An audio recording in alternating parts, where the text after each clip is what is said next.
Watch, Juan Martin del Potro, Nick Kyrgios, and two tweeners. New York, an apocryphal story has a woman asking Pablo Picasso to paint her portrait. 5 minutes later, the work was finished. How much? 5,000 francs. 5,000 francs. But it only took you 5 minutes. No, madam, it took me my whole life.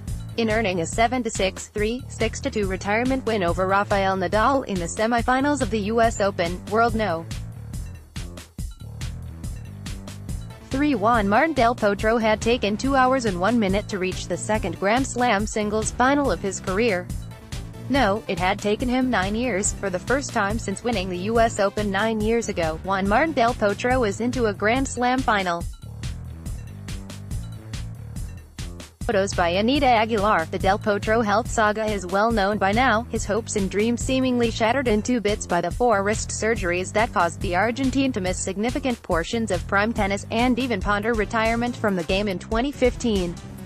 That was the bad moment for me, Del Potro said tonight. Additional medical trauma came this year. Del Potro retired in Rome with a groin strain, withdrew from London, Queen's Club with an adductor injury, and, most recently, skipped out on Toronto due to pain in his left wrist.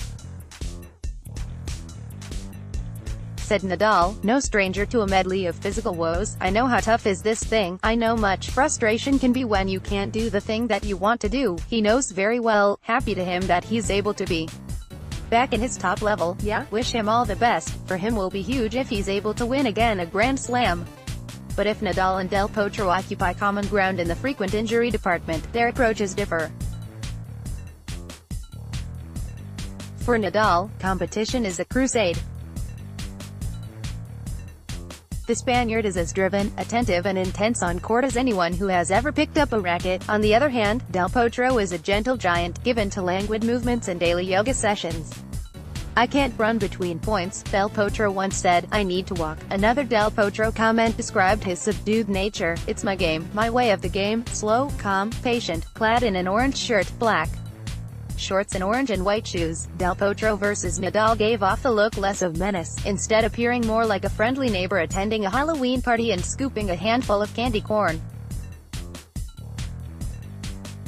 On a more literal basis, Del Potro this evening praised the festive group of Argentines who'd come to New York to cheer him on. Well, you see the friends who came to watch me, he said tonight. They are very important for me to be in this stage at the moment because they were behind me in that years, trying to keep my mind in positive way, for never give up during my wrist problems.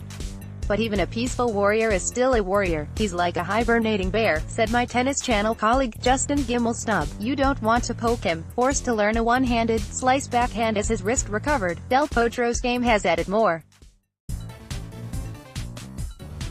And as his two-hander has picked up, he struck several booming passing shots versus Nadal. The entire Del Potro package has rounded into form, said Gimelstob, having witnessed Del Potro's skill firsthand when he beat his charge, John Isner, in the quarterfinals. To see the way that he has evolved and endured is impressive. For someone with such weapons, he manages his game extremely well. He's surgical. There are a lot of layers to the way he plays.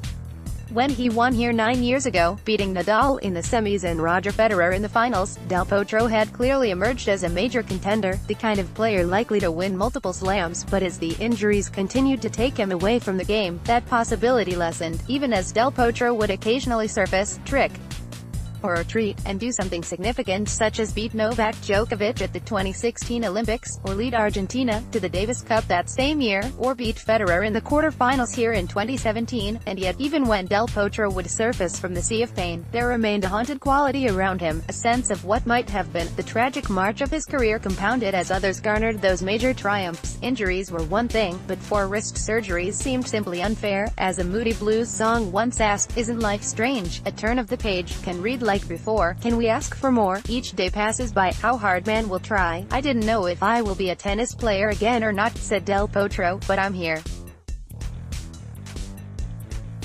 I'm exciting to keep surprising the tennis world, as I did with myself. Never knows what could happen in the future. Come Sunday, Del Potro will have the chance to earn a redemptive win as sweet as any in tennis history. Wake up every morning with Tennis Channel live at the US Open starting at 8 a.m. ET. For 3 hours leading up to the start of play, Tennis Channel's team will break down upcoming matches, review tournament storylines, breaking news and player developments. Tennis Channel's Encore all-night match coverage will begin every evening at 11 p.m. ET, with the exception of earlier starts on Saturday and Sunday of championship weekend. Watch the best matches from the first 3 Grand Slams on Tennis Channel Plus, from Federer's historic win at the Australian Open to Halep's breakthrough at Roland Garros. It all starts Monday, August 27th. Follow the race to ATP Finals this fall on Tennis Channel Plus. Live coverage from the biggest stops including Beijing, Tokyo, Shanghai,